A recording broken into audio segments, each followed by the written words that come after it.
Hello and welcome to the first in a series of videos showing off my DVD and Blu-ray collection, but mostly DVD. I'm gonna go in alphabetical order. I hope to someday file all of these by genre at some point, but that probably won't happen for a while. I did this before, but I'm gonna do it again because I don't want to be boring. So with that said, let's get to it. So anyway, let's get started. First, we have Two Guns with Denzel Washington and Mark Wahlberg. This is a really fun movie. I kind of wonder why Mark Wahlberg and Denzel Washington don't do more movies together because they actually were a pretty good team. And I think it's about these they're trying to take down drug cartels, I believe. But yeah, that was cool. 3 Days of a Condor. This is a well done espionage thriller with Robert Redford and Faye Dunaway. Max von Sydow is in here as well, Cliff Robertson, and directed by Sidney Pollack. This is a pretty solid thriller. 8 Seconds, about Wayne Frost, who was the most decorative bull rider by the time he was 21. Yeah, I used to know somebody who was a fan of bull riding. I am not a fan of it myself. But yeah, you have Luke Perry, Stephen Baldwin.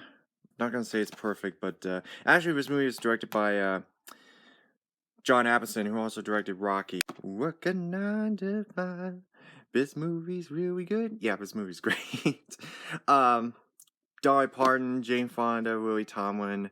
Yeah, it comes from a very relatable situation. How, we all have had bad boss that we didn't like for one way or another, for one reason or another. And but yeah, this is a pretty solid movie with a pretty good soundtrack. And they actually made a musical of this as well. Here's one that's been sitting on my shelf for years, and I just haven't gotten around to it. 10. This was directed by Blake Edwards, who he had directed the Pink Panther, the original Pink Panther, and the Great Race, which is one of my favorite comedies. But this one, with Bo Derek, Dudley Moore, yeah, honestly, I've yet to actually sit down and watch this, honestly. I've yet to actually watch it. Yeah, that's a thing about my collection. I have, several movies that have been sitting on my shelf for years. And that's kind of what happens when you blind buy. It happens, but, it's kind of annoying. But I'm making my way down, slowly. The 11th Hour, which is another global warming documentary, this time narrated by Leonardo DiCaprio. But yeah, for all the things that Leonardo DiCaprio has done for climate change and global warming awareness causes, I absolutely appreciate it. And this is actually pretty solid too. 12 cult classics. So these are all public domain B films. Again, all these are mixed. Giant Gila Monster, Catwoman of the Moon, Bride of a Monster, which I already have. We'll get to that later. Devil Girl from Mars, Invaders from Mars, not related. Invasion of the Animal People, Frankenstein's Daughter, The Screaming Skull, which I also have. The Crawling Eye, The Brain That Wouldn't Die, The Killer Shrews. Yeah, The Wasp Woman. Yeah, these movies are public domain, just cheese here, but, I've actually seen a couple of these. I've seen Screaming Skull, Bride of a Monster, and Crawling Eye, which, by the way, Crawling Eye is utter garbage. Boring as hell. I don't recommend it. 13 Ghosts. This is the original 13 Ghosts from 1960.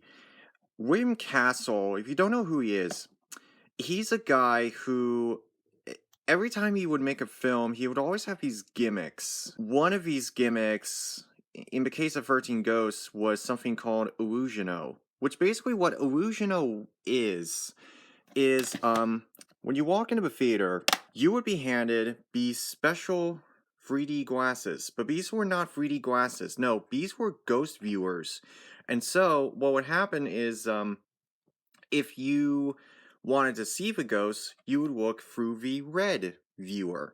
And if you didn't want to see them, you would look through the blue finder. Now, obviously, it was optional what you wanted to watch, but if you watch this nowadays, if you watch 13 Ghosts nowadays, some releases will not carry the illusional effect. There would be some copies of this movie that would not allow you to view the film with the illusional effect.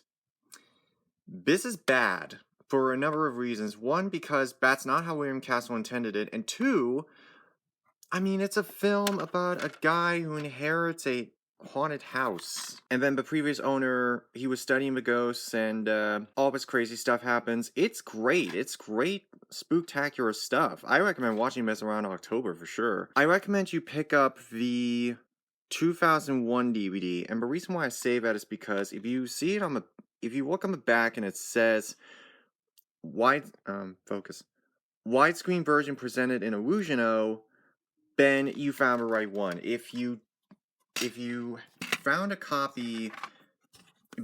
DVD that does not have the Illusiono effect, it just kind of looks silly. It kind of ruins the effect in a way. I'm not sure if there is a Blu-ray of this or if it has the Illusiono effect, but 12 Angry Men, one of my favorite dramas, directed by Sidney Lumet.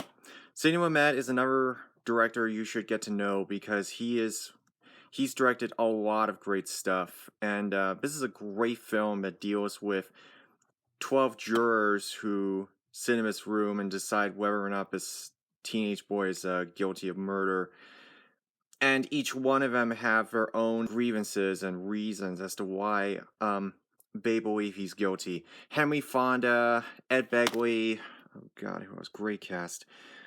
Jack Klugman, John Felder, who would be the voice of Piglet, Martin Balsam, E.G. Marshall. Yeah, this is a fantastic movie. Highly recommend that. 21, this is a pretty decent crime film with Kevin Spacey, but these MIT students who count cards and then everything kind of falls apart. 2008, yeah. Not bad. Next section. Okay, I'm gonna go a little bit more in order this time. 21 Grams. This is another decent drama with Sean Penn, basically dealing with love, revenge, life, hope.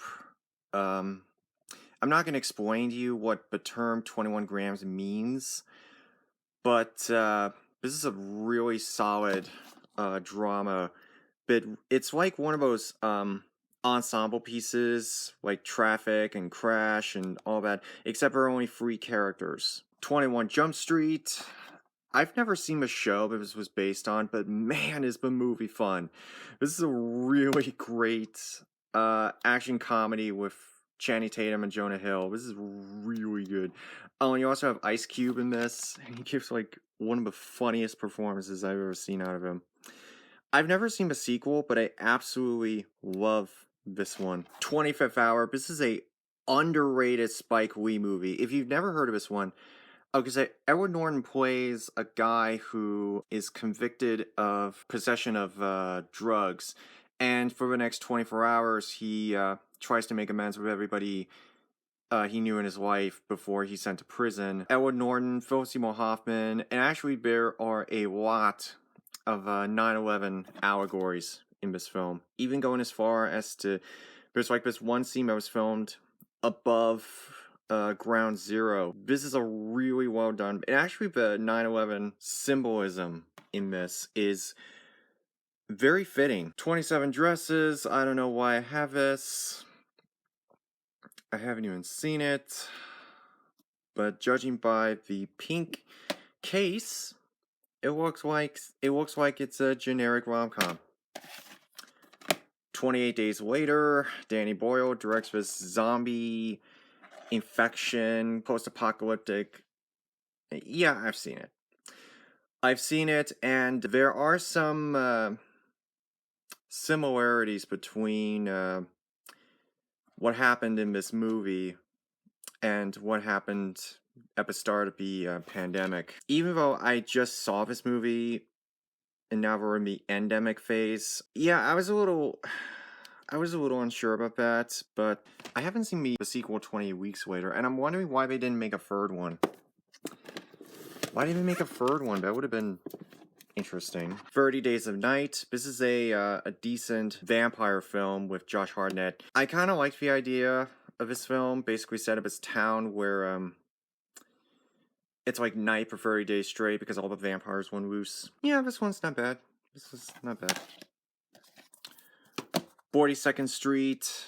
Buzz B. Berkeley, the Stanley Kubrick of the 1930s. His films were, it was all show. His films were all show, and so it was almost like kind of like looking inside a kaleidoscope. And his films are really interesting. 42nd Street, Dames. I think this is one of his first ones. Yeah, I think it's one of his first ones in 1933. Warner Baxter, Dick Powell, B.B. Daniels. The 40-Year-Old Virgin. I'm not the biggest fan of like stoner comedies or like sex comedies or whatever. I'm not the biggest fan of them. I mean, there are some that I like. This is one of the better ones with Steve Carell. It's not bad. I think this is also a film dealing with a midlife crisis. 101 Dalmatians, a Disney classic in 1961. We have this, we have a Glenn Close remake, and then we have the sequel to that, and then we have Cruella, which I would like to forget about. But this is the only one you should care about. This is the original classic right here. 127 hours. Now, you're going to notice this weird thing where it's like I took some of the stickers from the original packaging and put them inside the case itself. I don't know why I did that, but whatever. Pretty good film about Aaron Walston. If you don't know his story, I recommend you check this film out with James Franco. Solid film. I actually remember when this was given a lot of controversy at the time, but it's pretty good. Assassin's Creed. Oh, yes. I do want to make a video on all the video game movies at some point. Yeah, this is crap. This is a terrible movie. I did a whole video on this at one point, so you should go check that out. It doesn't represent the games well at all. In fact, it sort of alienates it in a way. The Animus doesn't look like the Animus, except during the Spanish Inquisition, which I know Assassin's Creed games can be set anywhere, but there's very little from the game in this film, and my friend and I were like, we like the game series. The movie does not do the games justice. First, we have 300, the film about the Battle of Thermopylae and the 300 Spartans up against the Persian army. That's what it was. Yeah, the Persian army. Yeah, this is a pretty solid film, as long as you don't take it too seriously. I mean, yeah, there are some historical aspects of a film that they got right, but it's mostly just show.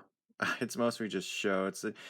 I mean, it was based off of a graphic novel. I mean, yeah, it's historical fiction. 1408. You know what? It's been so long since I've seen this, I actually don't remember what the plot was. I think it's about a guy who checks into this haunted hotel room. You know what? I don't remember this one. Sorry. 1776. This is the musical about the Declaration of Independence. That won the Tony for Best Musical. And actually, several of the actors from the Broadway musical were prized for roles in this film, including William Daniels and Howard Da Silva. Yeah, Howard Da Silva. They were prized for roles as Benjamin Franklin and John Adams. And yeah, this is a really great musical to watch during Independence Day. And surprisingly, some things didn't happen, but it gets the basic general gist of how the Declaration of Independence was written right, to a certain extent. 1941, Steven Spielberg's World War II comedy-ish, with John Belushi and Dan Aykroyd. I have never found a better release of this film, and this movie's kind of forgotten about nowadays, so, I mean, honestly, it's just kind of sitting on my shelf. It's been sitting here for the longest time, and I still haven't seen it. Next, we have one of my favorite films of all time, 2001: A Space Odyssey.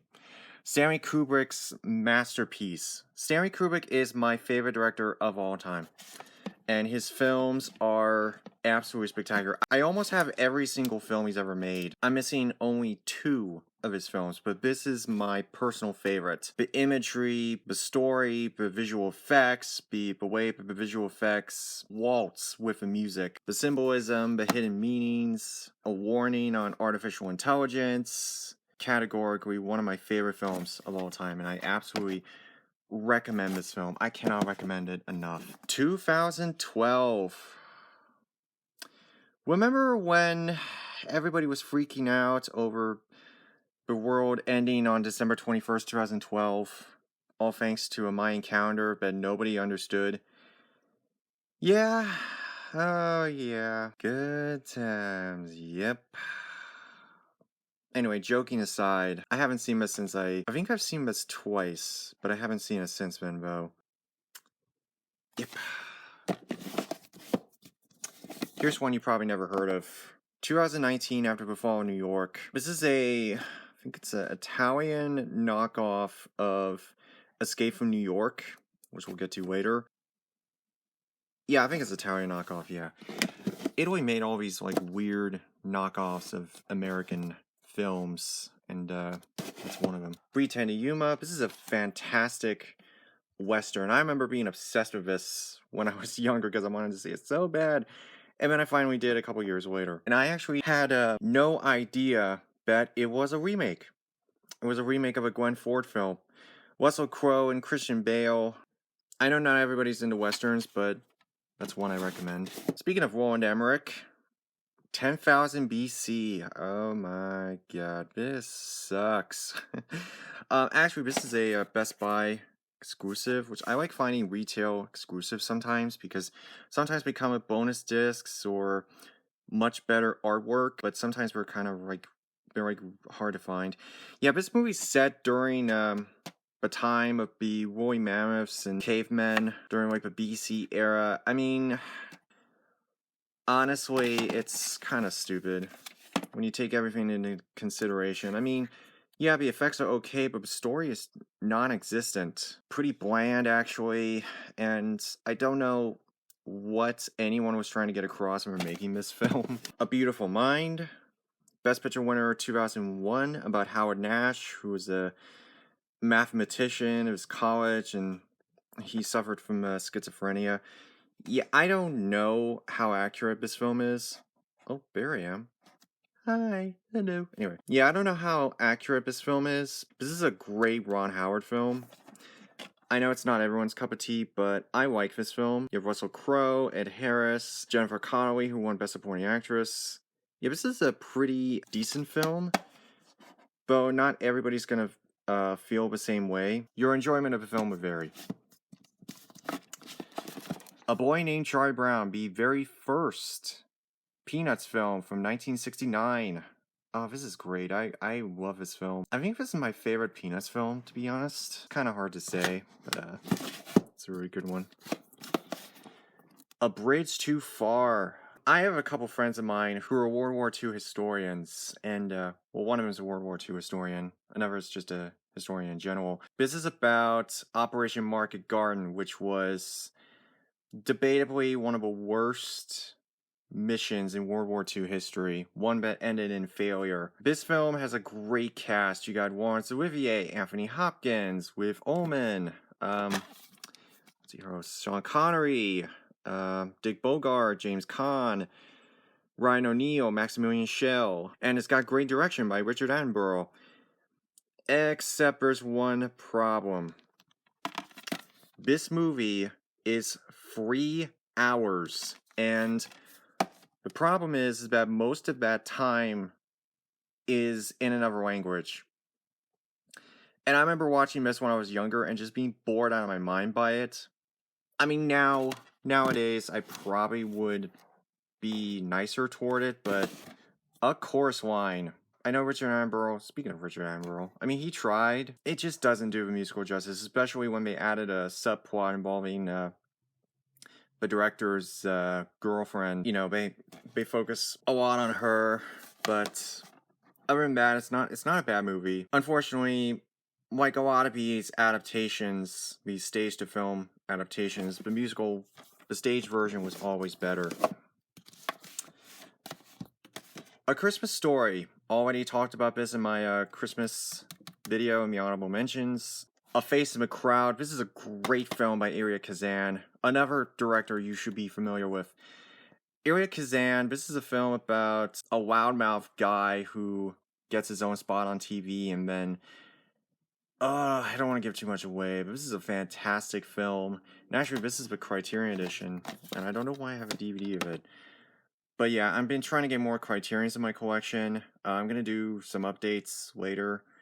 But yeah, this is a great Elia Kazan film about sort of the consequences of demanding to get noticed by the mass public.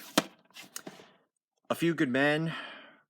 Rob Reiner, great courtroom drama with Tom Cruise and Jack Nicholson dealing with dishonesty in the military and the lengths you'll go to remain a decorative leader.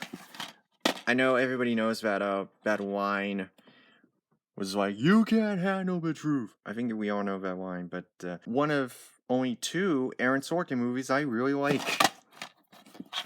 One of only two. And next we have A Knight's Tale with Heath Ledger. Yeah, I'm not the biggest fan of Heath Ledger. I think his films are fine. I liked 10 Things I Hate About You and of course The Dark Knight and Brokeback Mountain. But this is another good one. Sort of this medieval jousting movie that also happens to have modern music for some bizarre reason. I don't know why, but it's weird. But it's kind of interesting. Yeah, this one's not bad. Not bad. A League of Her Own. There's no crying in baseball! Oh, this is great. Loosely based on the 1943 Women's Baseball League, right? All-American Girls Baseball Week in 1943, that's what it was, yeah. Okay. Yeah, this is good. This is a good one. A Man for All Seasons. This is a great drama, Best Picture winner in 1966, about Thomas More, who was praised by the Catholic Church, and he was revered. Then he finds out that Henry VIII, in this film is played by Robert Shaw, he demands his approval to divorce, I think it's either Anne Boleyn or Catherine Aragon, I think, because I did a whole report on Henry VIII's wives, but two of them were beheaded and whatever. It's either Anne Boleyn or Catherine, whatever. I'm blanking on her name now. It's going to drive me nuts. Anyway, he asked Thomas More to give his blessing to marry this mistress. I can't remember her name. And instead, he chooses to say nothing. Torn between his duties as a Catholic chancellor and somebody who has to give approval to the king. King Henry VIII. This is a great film. Decently accurate for the most part, but yeah. There we go. This is much better. A Night of the Opera. One of only two Marx Brothers films I have. Marx Brothers, great with situation comedy. Situation comedy is their thing, and A Night of the Opera is their best film to me. Actually, like the best scene in this movie is where they board a ship and they're stuck in this closet, and like everybody's coming in the room, and everybody piles on top of one another, and then at some point somebody opens the door and everybody like falls out. Oh my god, I love Groucho Marx. I love Marx Brothers, and I absolutely love that film. Brings up the worst cigars I've ever smoked. A Night to Remember. Before James Cameron, there was A Night to Remember, arguably one of the best Titanic films, released in 1958. Directed by Roy Ward Baker. This is a very accurate film, minus how the ship sank, because it sank this way instead of breaking in half. But this Criterion edition is amazing. Recommend this Criterion Blu-ray. Actually, what's his name? He was in Frenzy.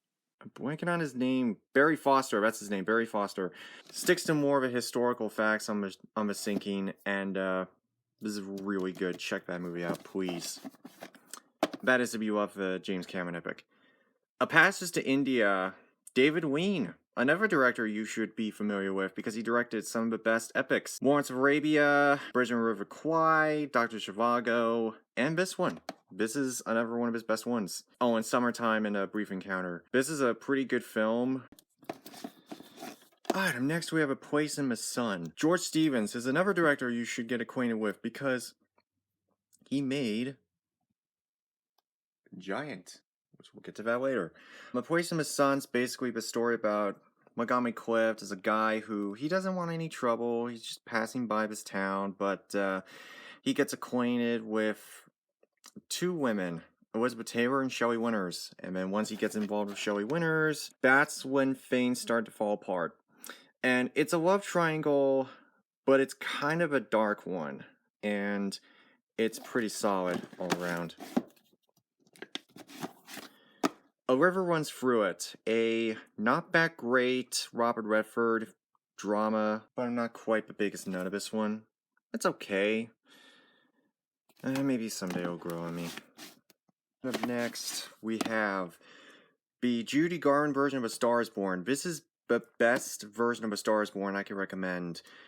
This was after Judy Garland tried to come back after being fired from MGM while working on the film version of Annie Get Your Gun, and this was like her big return in a way with James Mason. Yeah, this is my preferred version of A Star Is Born. I do love the Lady Gaga version too, but I'd say this is my number 1 favorite, and Lady Gaga is my number 2. Number 3 would have to be the Janet Gaynor original, A Streetcar Named Desire. Okay, so this is another Erie Kazan film, which was adapted from the Tennessee Williams play, and at that time his plays were very controversial. Basically, this is the film that introduced the world to Marlon Brando, who would set a new standard for acting. Vivian Lee, but yeah, check the movie out. It's also got that famous line, Stella, you know. And Affair to Remember. Believe it or not, this is a remake of the Charles Boyer and Irene Dunne film, Love Affair, which I do have. This is the film that Sleepless in Seattle was modeled after. But yeah, this is Cary Grant, Deborah Carr, was it Kerr? I don't know.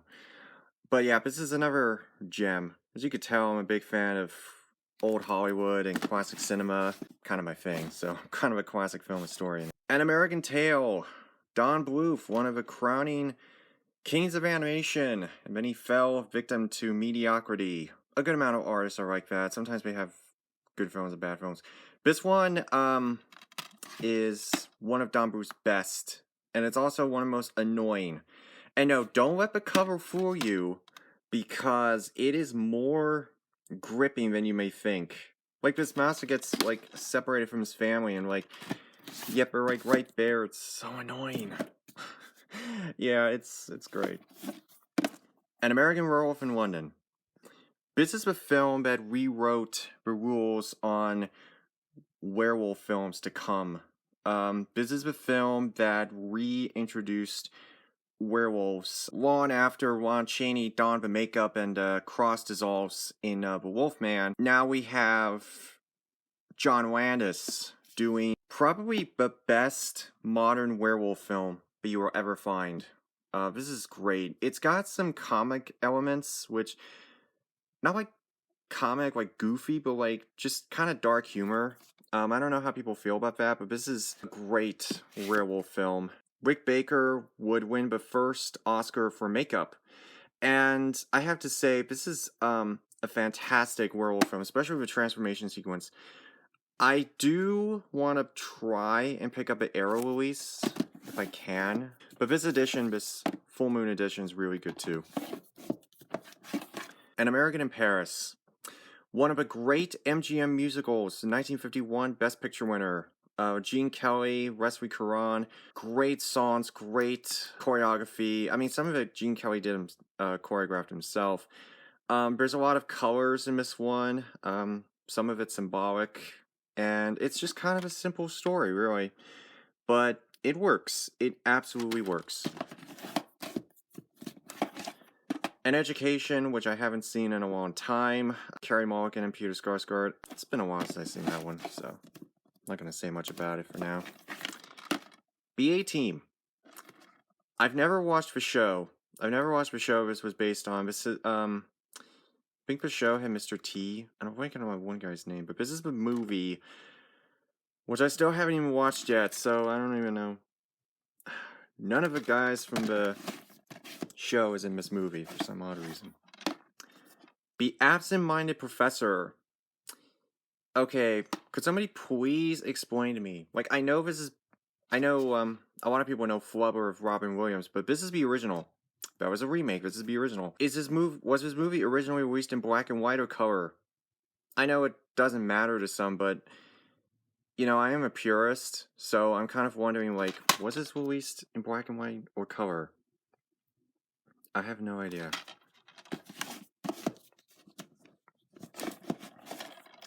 About a Boy. This is a decent film with Hugh Grant, and I don't like Hugh Grant's films. I absolutely don't like Hugh Grant, but this is one of his better ones. Not great, but it's fine. Nicholas Hoult is in here. He's actually doing great with his career right now. He just recently starred in The Menu, and I remember him from Mad Max Fury Road. The only Abbott and Costello movie I have, Abbott and Costello Meet Frankenstein. This is a great one right here. Yeah, Abbott and Costello, you may know him for their skits, so like Who's on First. If you don't know what Who's on First is, it's one of the best sketches they've ever done. It's hilarious. But this is, they did a series of these where they met horror icons and horror stars. They would prize for roles, and this is the best of them. Like, if you only watch one of these type of films, watch this one. Absolute Power and True Crime, both with Clint Eastwood. I'm a huge Clint Eastwood fan. I love his work all the time. He's one of my favorite actors. I think both of these involve corruption and murder, and I think didn't both of these come out in 98? 1996 and 99. Okay. Still haven't seen those yet, actually. The Abyss. Oh, this was a production nightmare. Oh my god, if you don't know the story of how this movie got made, you need to look it up. This is James Cameron's a great filmmaker, but he's not the kind of filmmaker that makes the best story-driven films. I think that's part of his problem, is that his stories are just okay. But Aliens worked, but Terminator 1 and 2 worked, Titanic worked on some level, Avatar worked, no Blu-ray of this, but this, God, it's been a long time since I've seen this film. It's been a long time. And actually it was filmed on a abandoned nuclear power plant, but it was a nightmare to make that. It's like an underwater movie, extraterrestrial type of film, but it was hell to make. The Accused, another film that doesn't have a Blu-ray release to my knowledge. This is a heavy drama concerning, it's about a rape victim who is trying to find a lawyer, played by Kelly McGillis, who will put those who assaulted her at a bar in prison forever. And it kind of asks the question, like, what does it mean to bring justice? Like, how far does one go to seek justice? How far can the justice system go because of a personal vendetta? Interesting themes, for sure, but hard film to swallow, but it's good. On a lighter note, Ace Ventura: Pet Detective. I think I did see Pet Detective a long time ago, but this is two of Jim Carrey's best films. But this was not the film that introduced me to Jim Carrey. Actually, it was The Mask. But Pet Detective's great. When Angel Calls, I don't remember. Don't remember that one. Across the Universe, this is directed by Julie Taymor. Basically, this is a film where somebody had a wise idea to take Beatles music and set it as the backdrop for a fictional story. Okay, what's his name? You don't even hear from him anymore. Jim Sturgis and Evan Rachel Wood. You don't hear from them anymore. Like, what happened to them? Yeah. The Adventures of Robin Hood. My personal favorite Robin Hood story. It's sort of a debate over if Robin Hood actually existed, and Sheriff Nottingham and Prince John and Miriam wonder if they really existed in real life. But even if you take that out of the equation, the legend is told beautifully in this film. Errol Flynn and Olivia de Havilland. This is the best. Out of all the adaptations of Robin Hood, I cannot recommend this one enough. The brilliant score by... I'm blanking on your name. Enrich Wolfgang Korngold. The direction by one of my favorite directors, Michael Curtiz. The color, cinematography, the swashbuckling action, Errol Flynn's charisma, the chemistry between Errol Flynn and Olivia de Havilland, Robin and Miriam. Yeah, this is amazing. My personal favorite Robin Hood. I would love to get a Blu-ray of that at some point. The Adventures of Rocky and Bullwinkle. Okay, guess what? This movie is actually pretty underrated.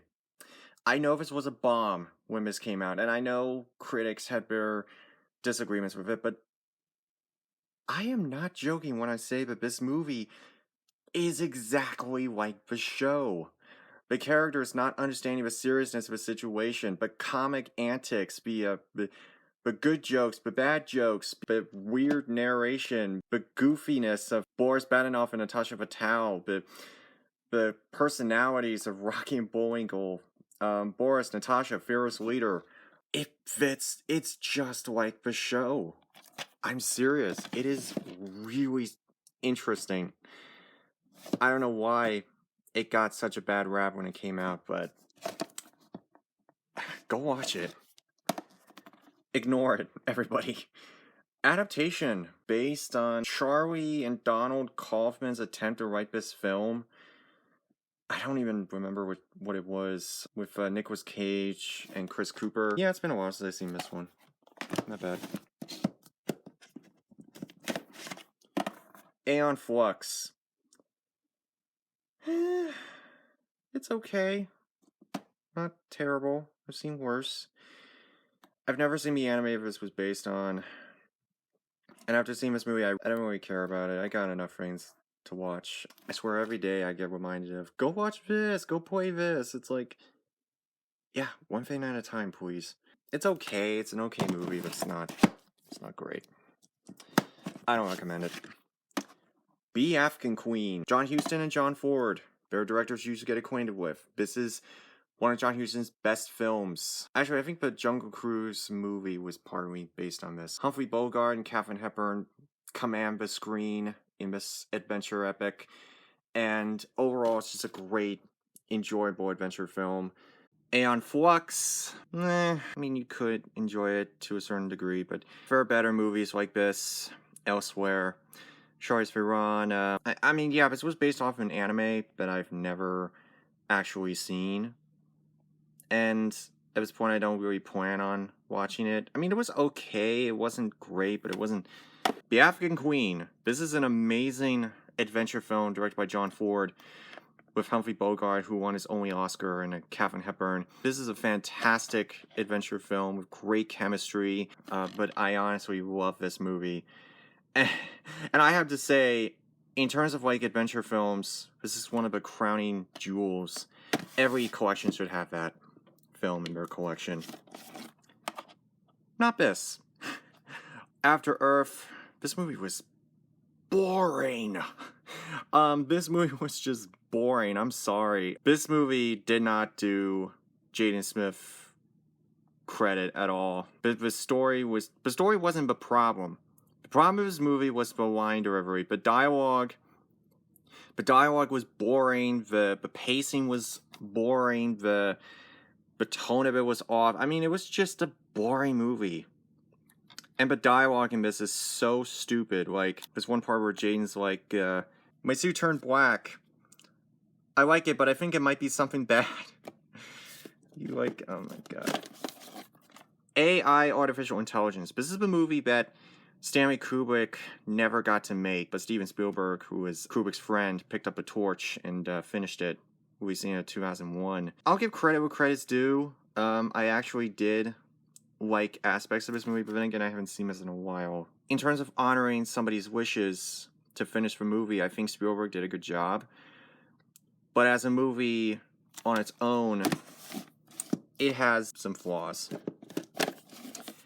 Airplane, one of my favorite comedies. I remember when I was younger, I used to watch this a lot. But then again, I haven't seen it since I was a kid, though. But I remember this was one of the funniest films I'd ever seen.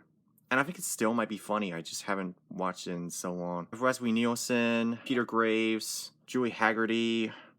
Yeah, this is one of the best spoofs to have ever come out. I was kind of surprised that Mel Brooks didn't do it because he's also a great spoof master. Paramount Presents released that, I believe. Akira. You know, I watched this a couple years ago, and it kind of been sitting on my shelf for a long time. And, oh my god, why didn't I see this sooner? This movie is amazing. Absolutely. And my friends and I, we watched it just out of the blue. Like, I've been trying to see this movie for years. Do you want to watch it with me? And they're like, sure. And we watched it, and oh my god, it was a blast. This is easily my favorite anime. And yes, I am thinking of picking up a collector's edition of this at some point. Because, oh my god, this movie... Let me tell you something. The story is fantastic. The animation is great. The music score is phenomenal. It has really good pacing. It's not even really an anime. You can think of it as like a feature film. Because that movie is so intense, and like it has all the makings of a great cinema classic, and I'm sort of wondering if Criterion will pick it up at some point. The Alamo. This is the Duke, John Wayne. When I met Angie Dickinson, she was in the film Rio Bravo with John Wayne. She told me that everybody called John Wayne the Duke because if anybody else addressed the Duke as John, he wouldn't. In her words, he wouldn't know who you were referring to. So everybody called him the Duke. You know, I've seen both Alamo movies, and I can't tell which one's more accurate than the other. I just can't. I liked this movie because of its grand scale, but I liked the other one because it tries to tell the history more. But this was the Duke's passion project, and I can't disagree with that. However, if any of you know which one is more accurate, please let me know. Ali. God, I haven't seen this movie in a long time. Will Smith is playing Muhammad Ali, one of the greatest boxers who ever lived. And it's directed by Michael Mann, the same guy who directed Heat and Collateral. This movie's good, but then again, I haven't seen this in a long time, but I remember really enjoying it. Actually, I want to present you an example of something that you can only find on DVD. This is the director's cut. The theatrical cut is only on Blu-ray. You cannot find the director's cut. I still encourage buying DVDs because sometimes you find exclusive stuff that you can only find on a DVD, either exclusive bonus features or exclusive cuts of a movie or whatever. So I feel like it's kind of the interesting observation. Anyway, so next we have the Alien films. This is the Alien Quadrilogy box set. I reviewed all the Alien movies on my channel, so go check them out. This is a fantastic box set with tons of bonus features and the original 4 films. So you have the original Alien, which is a classic, and then one of Ridley Scott's best movies. And I'm not going to talk about these movies again because I already reviewed them. Aliens, which added action to the mix with James Cameron directing, and easily one of the best sequels ever made. Ellen Ripley became sort of a heroine, one of the first feminist roles. The first 2 Aliens are a masterpiece. Alien 3, which was unintentional disaster, as I mentioned before. And Alien Resurrection, which I liked certain parts of it, and it's at times it's certainly better than Alien 3, but it had its share of issues. I do like the Alien franchise. I think I like it more than Predator, actually. Speaking of Predator, we have Alien vs. Predator. Now, what's interesting about this DVD that I've had since I was a kid is the slipcover is the Alien in the background and the Predator in the foreground. And if you take this out, you have the Alien in the foreground. So I think that was kind of cool. The movie itself isn't that bad. I don't think it's that bad, to be honest. I don't think it doesn't deserve all the hate that it got, I think. It's not bad. And certainly one of Paul W.S. Anderson's better movies. I haven't seen it in a long time. Also bought the sequel, Aliens vs. Predator Requiem, which I heard is way worse than the first one, so I do need to see about that. But I picked this up for like $2, and I don't even know if this is on Blu-ray. But I'm not gonna say that they're right or wrong, but I'm trying to think. Yeah, this is the one where they crash land on Earth. I haven't seen it, but yeah, I do like the alien films. I do have Prometheus, but that's under P. At some point, I do want to put all the alien movies together so they can be all, uniform and whatever. So, yeah, do want to get the Alien Anthology box set. It's a good franchise, despite the last two films being mediocre. Alive. This is about the Andes mountain crash that took place in 1972. Actually, they made another movie of this back in 1975. It was called Survive. And I think it was an Italian film, but this is the American version, which I haven't seen yet, actually. An Officer and a Gentleman. This is a great film with Richard Gere, Deborah Winger, and Louis Gossett Jr. Not really a film about the military, but it's a good drama set at a military camp. And I gotta say, like, it's part romance in a way, part romance, part drama, but overall it worked. Alice in Wonderland. This is the original Disney gem right here. This is the only Alice in Wonderland I'll ever need. And no, I don't care about the Tim Burton thing. It's not even Alice in Wonderland. It's like a sequel of sorts. I dug the whole, like... Actually, I think this is the best incarnation of the Lewis Carroll stories because... Let me put it this way. This is definitely better than all the other adaptations because at the very least it understands the zaniness of Wonderland to a certain extent. I think it does it way better than other adaptations. So Air Force One, this is a good Wolfgang Peterson film with Harrison Ford. Get off my plane. And it's just funny because actually this is, of all the films that came out during this time that involved plane hijackings, this is the better one. Also, it's got a good villain played by Gary Oldman, and it's got great action scenes, and overall worked. After the Sunset. This is an okay heist film with Pierce Brosnan and Salma Hayek. It's not terrible, like it's not bad or anything, but it leaves a lot to be desired. I think it. Actually, this is one of these blockbuster cases, and I love these.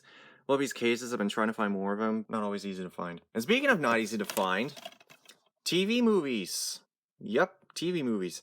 This is The Affair with Natalie Wood and Robert Wagner. Basically, it's a romance film about this songwriter with a physical disability and this lawyer, and they like fall in love. It's actually I like finding rare TV movies. The problem is they don't have official releases, so you're kind of stuck buying these sort of either something put out like this. It was put out by Brentwood, Brentwood, or you find what's like unofficial DVDs or whatever. So because they don't get physical releases, then that is a problem. Aladdin. This is the only Aladdin I will ever need because this is easily the best Aladdin for me. But I only care about the Disney classic. I don't care about that stupid Will Smith thing. I don't care about that. All I care about is Robin Williams and the brilliant music of Alan Menken and Howard Ashman. And yeah, this is easily one of Disney's finest films. This is the Diamond edition, the best edition to get. Alice Doesn't Live Here Anymore. This is an underrated Martin Scorsese movie, but I don't think anybody talks about. It's basically about a woman who had several previous affairs with men, but she's a mother trying to raise her son, and she doesn't trust men, and then Chris Christopherson comes along, but still she can't shake off what happened in the past, what happened in earlier in life. Oh my god, Ellen Burstyn does a great job. Alligator. You want to talk about something crazy? look no further. I'm a big fan of movies that involve alligators and crocodiles, but this is easily one of a I actually saw Cocaine Bear the other day, and I realized how similar that movie was to this one. Cocaine Bear was a true story, this isn't. But this is entertaining, and I absolutely do enjoy it, so go me. All About Eve, Best Picture winner 1950. This is a movie, once again, this is another classic, but I just haven't gotten around to, and I know it's considered one of the finest films. It's the film that had the Betty Davis quote, "Fasten your seatbelts. It's gonna be a bumpy night." Joseph McKenzie, yeah, I've heard of you. Yeah, this is a film that is considered a masterpiece and a classic. I just haven't gotten around to it yet, and I know it's one of the finest films ever made. I just haven't gotten around to it yet. All Dogs Go to Heaven. This is Don Bluth. Easily one of Don Bluth's best movies, but also kind of sad because, we've kind of been there at some point where we lost a dog. I've had 3. This is a well done film. I just wish it kind of had a better release, though. Well animated. It's well casted, actually. Dom DeLuise, Burt Reynolds, Ken Page. All Quiet on the Western Front. This is one of the finest anti-war films ever made. Best Picture winner of 1929. This is a fantastic anti-war film that really, at the time, people weren't ready for this, but it's a side of war that people don't think about. These German soldiers who enlist to be a part of World War I, but then they don't realize how brutal war can be. Probably the best one, because I know there's the new one that came out on Netflix, but I haven't gotten around to it. I know it's really good, though. The original adaptation is fantastic, especially that ending shot. I don't want to give too much away, but that ending shot leaves a mark on you that will last a long time. And then next we have Godzilla. We have All Monsters Attack, also known as Godzilla's Revenge. I do want to get that Showa era box set, but the problem is that Showa era box set doesn't have all the English dubs of some movies, so I might have to keep some of my copies, English copies. This movie tried to be like Godzilla for a younger crowd, and it just didn't work. Especially when you have it's just kind of corny. I'm a big Godzilla fan and love the Godzilla franchise. Love them. You can notice I have a good amount of them already, but All That Jazz, one of Bob Fosse's finest works. If you don't know who Bob Fosse is, he created a new style of dance. He sort of reinvented dance and how it could be used as a form of expression. Yeah, he did Cabaret, and then sometime later he did this. With Roy Scheider, Ben Vereen, and sort of semi-biographical in a way, but this is really a well-done film. All the Right Moves, which is, you have a very young Tom Cruise, Craig T. Nelson, Leah Thompson. Sort of, if you ever seen October Sky, this movie's very similar to that, but it came out much earlier, where, they have to do this in order to get out of her boring life in this small town, but they can't connect with. They feel as though they owe it to themselves to, All the King's Men, Best Picture winner 1949. I actually have been meaning to watch this. I've been meaning to watch it. Keep in mind that there's going to be a bunch of movies in my collection that I've been meaning to go around to, but I just haven't. And this is one of them. And we're going to point them out as we go along, but throughout all my shelves. But you're going to notice a lot of them are classics. This is one of my favorite films. All the President's Men. No, I'm sorry. If you watch The Post and this back-to-back, they're really good history lesson on how the Watergate scandal happened. Robert Redford and Dustin Hoffman, Bob Woodward and Carl Bernstein. They helped crack down the Watergate case. An amazing movie, really accurate, on point, and check this movie out. Always, this is an underrated Steven Spielberg movie with Richard Dreyfuss and Holly Hunter. It's funny, this movie doesn't have a good home video release. It never really had a good release. This is kind of a solid movie. You might like this, you might not. And it also has Audrey Hepburn in this one. Pretty underrated, actually. And then we have Alvin and Chipmunks, which is... Look, here's the thing. If you look at this movie as an origin story, it's not bad. It's not a bad movie. If you look at it as a good Alvin and Chipmunks movie, it's so wrong. Actually, say what you will about Alvin and Chipmunks, the first one, they got worse as they went along. I mean, I had to see the second one in theaters twice. And that's the reason why I made that video on the Chipwreck, because these movies are awful. I'm sorry. If you want to watch a good Chipmunks movie, watch The Chipmunk Adventure. I guarantee you, it'll be well worth your time. But I mean, the first one's just meh. Alright, next we have two Best Picture Oscar winners, and they're both dramas. Amadeus, 1984, this about Mozart. This is a really well done movie. I haven't seen this in a long time, but I remember enjoying this one. Basically, it asks the question: did Salieri technically murder Mozart? And it blends. It sort of adds fiction to truth, or truth to fiction. It sort of mixes reality and slight fiction to present a what-if story. And it's also decently accurate, with a couple hints of maybe not, bring the what-if card, but this is a really well-done film. F. Murray Abraham and Tom Hanks. And here's another great drama, American Beauty, 1999, detailing sort of life in the suburbs. Kevin Spacey going through a midlife crisis, and pretty touching movie with Annette Bening. This is a really solid, well-done film that I encourage anybody to watch. It's actually a really well-done film detailing probably one of the few midlife crises movies that I can recommend outside of 40-year-old version, but that was a raunchy comedy. Amazing Spider-Man 2. Need to pick up the first one. I haven't done that yet. But now these movies are basically part of the MCU. Whatever. This one has Electro, Green Goblin, and the Rhino, who was just thrown in there. Yeah, he was just thrown in there. No, it was like, we're gonna throw the Rhino in there. Whatever. Next we have American Gangster. This is another movie sitting on my shelf that I've been meaning to watch. Denzel Washington, Russell Crowe. This is a free disc edition. Yes, I do have a box that this came in. I heard good things about this one, so I might need to check that out. There's the box that it came in right there. Next we have American Graffiti. Before Star Wars, George Lucas was celebrating the early 60s. And actually several of these cast members would become well-known actors. Richard Dreyfuss, Ron Howard, although Ron Howard was well-known as far back as the Andy Griffith Show, Harrison Ford, Cindy Williams. Yeah, this is a pretty good movie. If you liked Grease, you might actually want to check this out.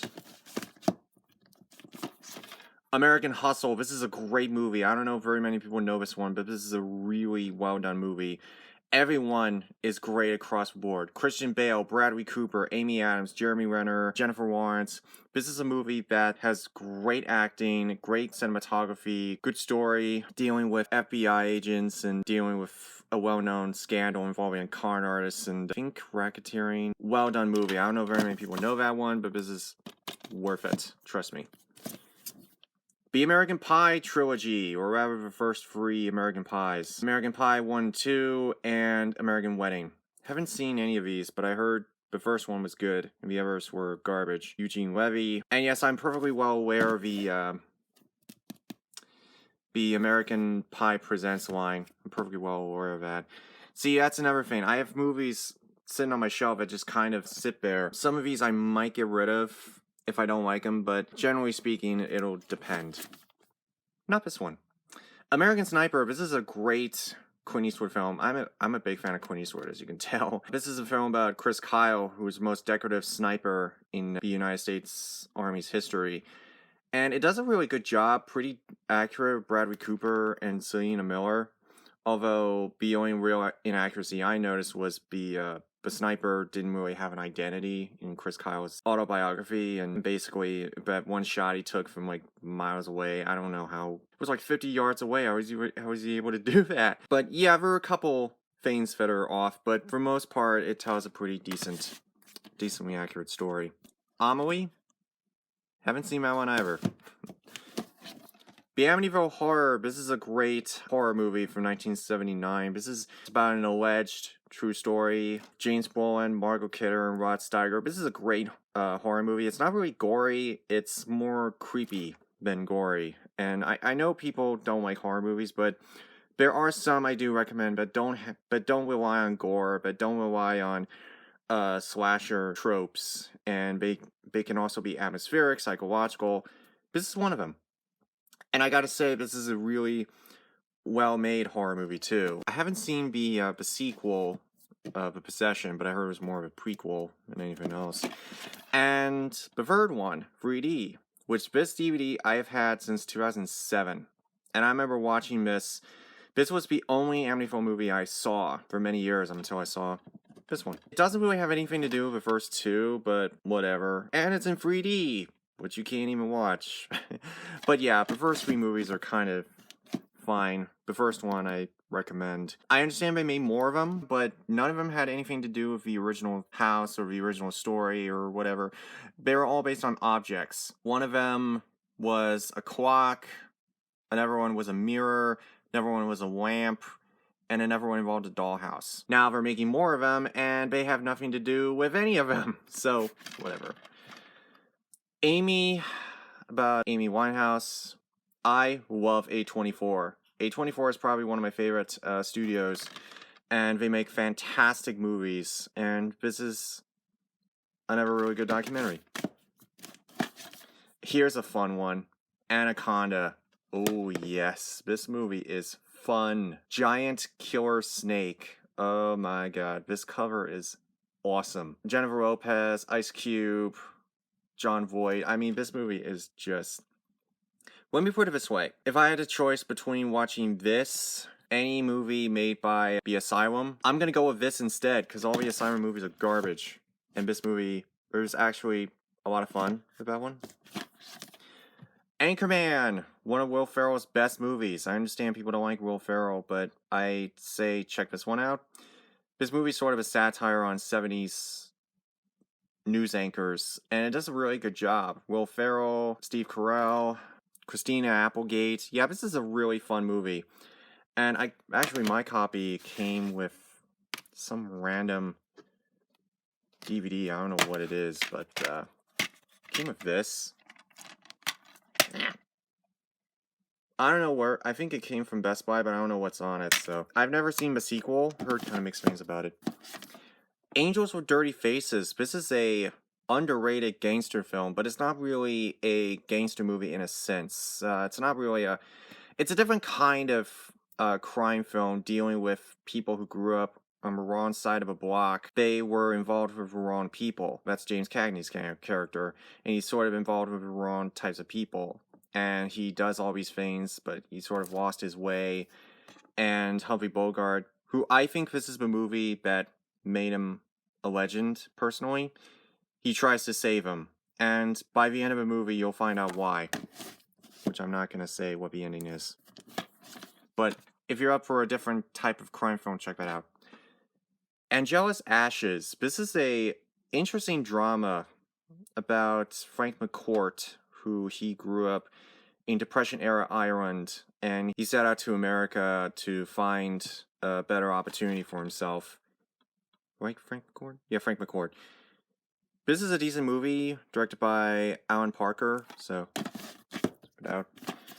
Also, another underrated movie, Amistad. This is one of Steven Spielberg's most underappreciated movies, and it's great. It's the true story of the slave trade and the ship Amistad, who was taken over by the slaves of the ship, and they were tried for murder in probably one of the most well-known cases regarding slavery. And I actually have a friend of mine who's a historian, and he confirmed that a lot of what they tell in the movie is decently accurate.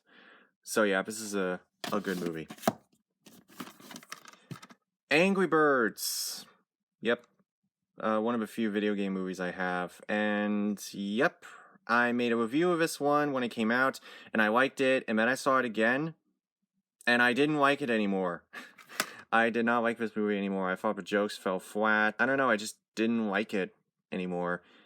And that happens sometimes, but I've heard the sequel was better, so...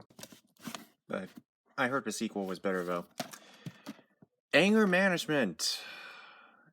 Not not terrible. I mean, Happy Madison makes a lot of bad movies, but there have been a couple that were pretty decent, and this is one of them. I mean, it's okay. I got this for really cheap. It was alright, I suppose. It wasn't that bad, actually. Animal House. This movie is amazing. One of the best comedies of all time. John Belushi, and yeah, this is. I would say out of all of the National Lampoon movies, this, Vacation, and Christmas Vacation are the best ones. And this movie is a classic right here. Make no mistake. This is one of the funniest films I've ever seen, and it's absolutely brilliant. One of the best comedies of all time. I'm not going to give too much away, but it's considered a classic for a reason, so it's worth checking out.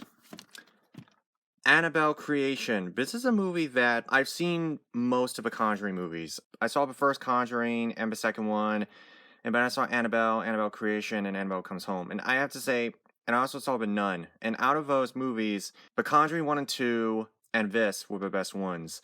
Annabelle Creation, I think, is the best. I mean, Annabelle was fine, but Annabelle Creation is way better. It's just more suspenseful. It doesn't rely on blood and gore. Instead, it relies mostly on atmosphere. I gotta say, for an atmospheric horror movie to have very few jump scares, it actually does a fine job.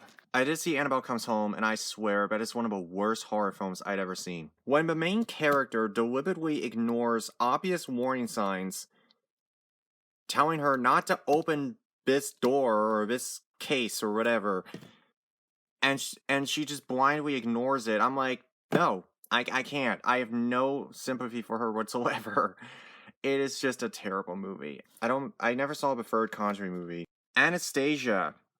This was when Don Bluth was trying to get back to his roots, and yeah, if you believe anything out of this movie about the famous Russian princess who was murdered during the Russian uprising, yeah, I don't know if anybody really believed anything out of this movie as historically accurate, but one thing I do know for a fact is that I've seen bits and pieces of it, and I thought it was okay. Annie, I don't know what every time I do a show, a community theater production, they always reference Annie, and I'm sitting here thinking, like, what is Annie? What is that? Like, what is Annie? I don't know what Annie is. Stop, please. Never seen Annie. But I did see Annie Hall. Best Picture winner in 1977. Yeah, I know. I know what you're thinking. I am not a big Woody Allen fan. I liked Radio Days. I liked Blue Jasmine, which we'll get to in a moment. I'm not the biggest Woody Allen fan. I think he's okay. But I did like Annie Hall. Diane Keaton. I did like this movie. I thought it was a nice romantic drama. I thought it was really fun with bits of comedy here and there. I actually did enjoy this film. I thought this movie was very touching. It's one of those types of romance movies where you kind of going in, but this is going to be like this guy who's insecure of himself. He falls in love with Diane Keaton. Antony and Cleopatra. This is Shakespeare with Charlton Heston and Hildegard Neal. I've heard of his play, but I've heard of this. When I was in high school, we took a whole Shakespeare course that lasted for months, and I gotta say that was one of the best times of my life because my teacher, his name is Eric. He taught us how to read Shakespeare, and I sort of picked up on that. Ants.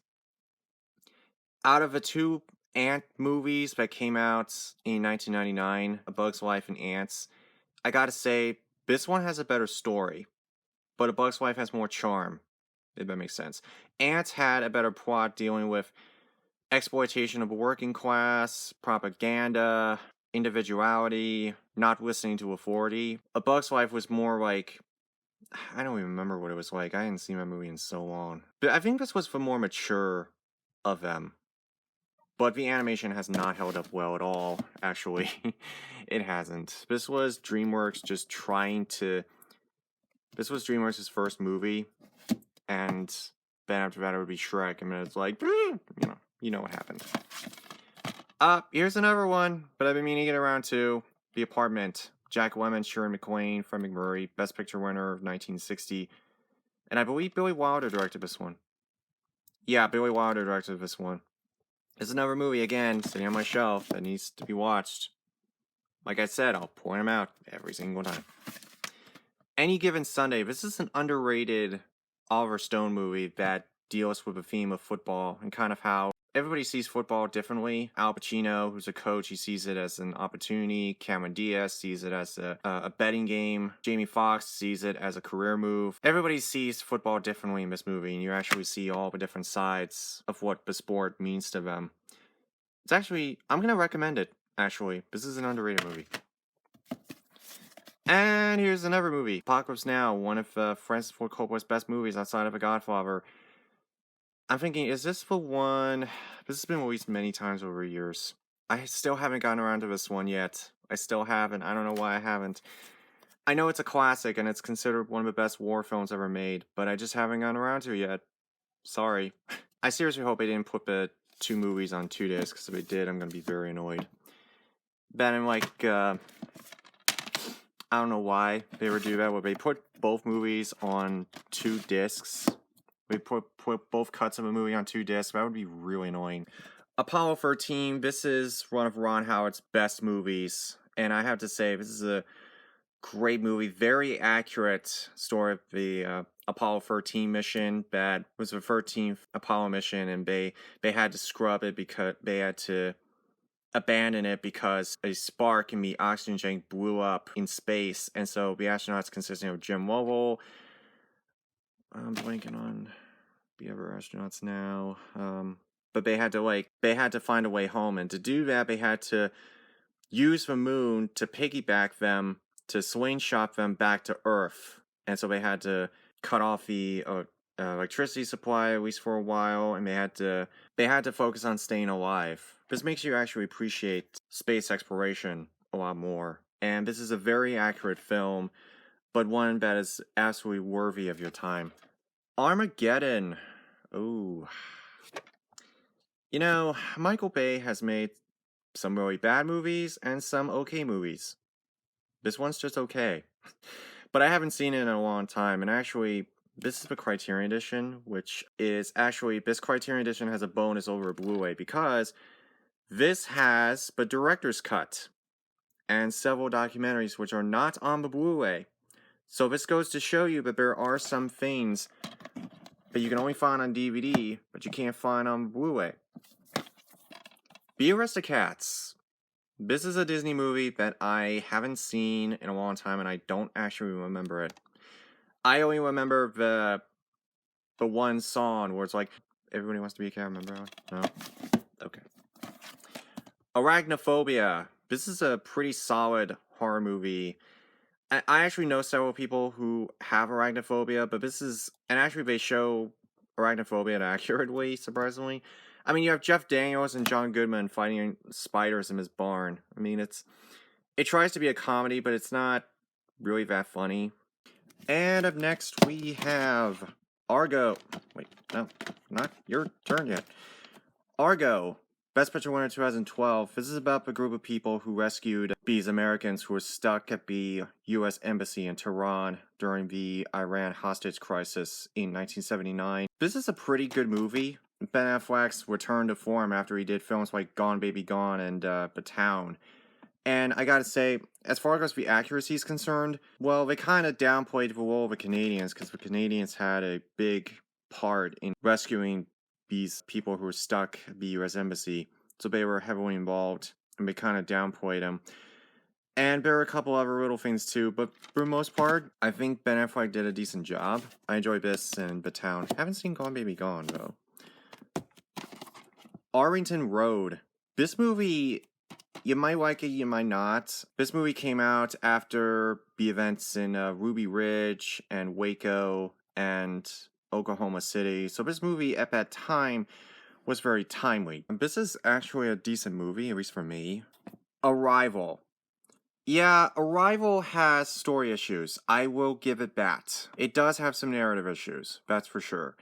But the idea behind Arrival comes straight out of Close Encounters of the Third Kind, where these aliens arrive on Earth, and the movie asks the question, like, how do you communicate with them? How do you communicate with them? What do they want? What are they after? Are they friendly? Are they not? What are they really trying to say? And it asks all these questions, but yeah, it does have some narrative issues. But it's not. It's a good movie, though. It's certainly decent. Arthur. Oh, I know that movie. That's Russell Brand. No. That's for remake. We're not talking about that crap.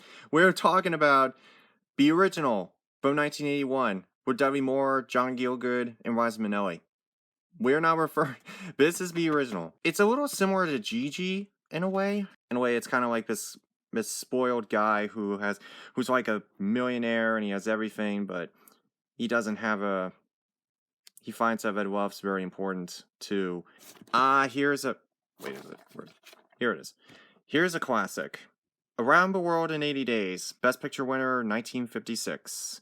This was made by Michael Todd, who developed the Todd AO film camera, which was used for the film adaptation of the Rodgers and Hammerstein classic Oklahoma. And I have to say, yeah, this movie is basically one long travel walk. This movie was never released on Blu-ray, but it's big and epic. The Art of Love. Why hasn't anyone seen this movie? Seriously, this movie is awesome. Why hasn't anybody... Okay, let me tell you about this movie. Okay. This never got a home video release in the United States up until now. This was put out by Kino. And Kino puts out a lot of releases where they lack in bonus features, they excel in accessibility. Because this movie was never available anywhere. It stars my idol, Dick Van Dyke, who's an artist.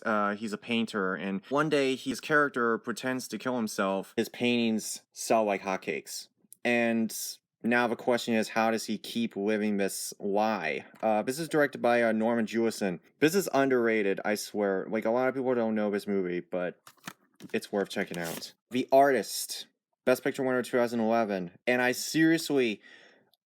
love this movie. I did a whole video on it when it was new, but I miss movies like this. I miss movies where they really took the time to celebrate the classic film styles of the era. Jean Dujardin, Bernice Bourgeois, and this movie was incredible. I absolutely love this movie, and I seriously wish that people would make more movies like that. And here's another movie that's been sitting on my shelf for God knows how long. As Good as It Gets with Jack Nicholson and Helen Hunt. This is another movie I need to check out because I heard good things about it and all the awards it won, you know. I did see this one, The Asphalt Jungle. This is a great film noir with Sterling Hayden and Lewis Cowhern. I don't want to give too much away, but one thing to take note here is that this movie has the first appearance of Marilyn Monroe. I love these box sets. The Turner Classic Movies Greatest Films Collections. This has Fred Astaire and Ginger Rogers movies. Brigade of Orsay, Swing Time, Top Hat, and Shall We Dance. These are incredible. Fred Astaire and Ginger Rogers were a great pair. And they danced 10 times together. This is only 4 of them. I do have some of her other movies scattered around, but this is a great collection. It has 4 of her well-known films. The Astronaut Farmer, don't remember that one. Atonement. Okay, here's my problem with Atonement. Okay, the movie has this issue where they want to go forward and then go backwards and then go forward a bit and then go backwards and then forward. They want to do that over and over and over again. So, like, they jump ahead a few hours, they go back a few hours, they jump ahead a few years, then they go backwards a few years, and then they go way ahead in the future. It's like, let me tell you this. It's not a bad love story, but that's not my problem. The problem is, it doesn't get to the point. You know, like, it just doesn't. It's really annoying. And I'm not the biggest fan of that. I'm not saying it's a bad movie. Don't get me wrong, but I just can't appreciate it because of that. August Osage County. This was based on a Broadway play. Written by... I'm blanking on his name now. Tracy Letts. Yeah, Tracy Letts. This is a great movie that has a great cast. Meryl Streep, Julia Roberts, Ian McGregor, Chris Cooper, Abigail Breslin, Benedict Cumberbatch, Margot Martindale, Sam Shepard. This is a really well done movie. And also, it's kind of relatable if you ever know somebody, or if you had a dysfunctional family. Now here's a movie that I haven't seen since 2007, Audrey Rose, and I've had this DVD since 2007 too. Actually, one funny story. This is a movie dealing with reincarnation, but that's not what I want to talk about. It's actually a decent movie. Here's the thing. I bought this at a Walmart back in 2007, and I remember buying it from the $5 section, and I ran it up to the cash register with the guy ringing it up, and he asked me if I had an adult with me, to which I did, and he rang it up and he said like that it was R, and I'm like, no, it's not rated R, it's PG, and he was like, no, it's an R-rated movie, and I had to show him the back of a box, and I'm like, no, it's rated PG, and he took one look at it, and this went on for about 45 seconds, and then finally he was like, oh, I'm sorry. Must have been some kind of a computer error. So possibly the computer read it as an R-rated movie when it wasn't. That's my story with this movie. But other than that, God, I haven't seen this movie in a long time. But I remember this was my introduction to Anthony Hopkins. I think Arrow put this out recently. August Rush. You know what? I don't remember this one. I don't remember that one. And then of course we have Avatar. Now, here's a little PSA on collecting physical media. Now, you see this? This is Avatar. This is the single disc DVD edition. And this was also released on Blu-ray, which is probably the best way to go about when you're talking about Avatar. Yep, this is the first release of this film. And this is the free disc extended collector's edition, which this was also put on Blu-ray, that has free cuts of a movie and bonus features. Now, here's the thing about Avatar. They released this first, and then they released free disc edition with all the bells and whistles and stuff. So basically, what they did was they released this first, and then they forced people to double dip. This DVD isn't even the best way to go about watching this movie, because what they did was they put all three cuts of a movie on 2 discs. So that basically means that if you're trying to watch one cut of a movie, the movie stops and then you have to put in the second disc. Which on the Blu-ray set, you don't have to do that. Which, yes, I put it in order for Blu-ray set because I don't like doing that. I don't like having to like get up and like change the discs out unless I don't have to. This movie's great. This movie's great. I absolutely really love this movie, and I've seen the sequel, and the sequel was great too, though not quite as good as the first. There's a lot of spiritual themes in this movie, and some people think it has an environmental message, which it doesn't, surprisingly. And yes, I know people are gonna make the argument, it's like Dances with Wolves. Yes and no. It's its own type of thing. The Aviator. This is a Martin Scorsese movie that I don't know a lot of people have seen, but this is a great Leonardo DiCaprio movie about Howard Hughes. And if you don't know who Howard Hughes is, then definitely check this movie out, because you may respect him a lot more. And actually, it's surprisingly accurate. Leonardo DiCaprio, Kate Blanchett, who else is in here? Kate Beckinsale, John C. Reilly, Alan Alda, Jude Law. Yes, we have 2 good Robin Williams movies, and both of them are dramas. Awakenings and The Fisher King. Awakenings is actually the true story of this doctor who created a medication that allows people who are in a catatonic state try to live a normal life, or at least attempt to. It's a really sad movie, but what's the doctor's name again? Oliver Stacks, that's his name, Oliver Stacks. And The Fisher King, which is a okay Terry Gilliam movie, but if you want a good Terry Gilliam movie, I recommend Time Bandits. And oh yeah, I forgot about this one. I almost forgot about this one. An Inconvenient Truth. This is a movie, this documentary changed my life in more ways than one. Sorry, I got allergies going on. This movie changed my life. When I first saw this in 2006, I didn't really understand it. And then I saw it again, and I kind of understood it, but I was in a really bad place at the time, and that's where I met one of my good friends, Jimmy, who you've seen in my videos before. But I showed him this movie, and long story short, we were having conversations that I could actually understand, and he got into climate change and global warming and the environment after I showed him this movie. If it hadn't been for this movie, I don't know how our friendship would have gone. But this is one of the best documentaries I've ever seen, and it changed my life. I've actually never saw the sequel, Truth to Power. Never saw that. Alright, so now we have the Avengers. Yes, the Avengers. The fact that Marvel was on a roll when they put four of their most well-known, iconic superheroes all in one. Iron Man, the Hulk, Captain America, and Thor. They put them all together and had them work together.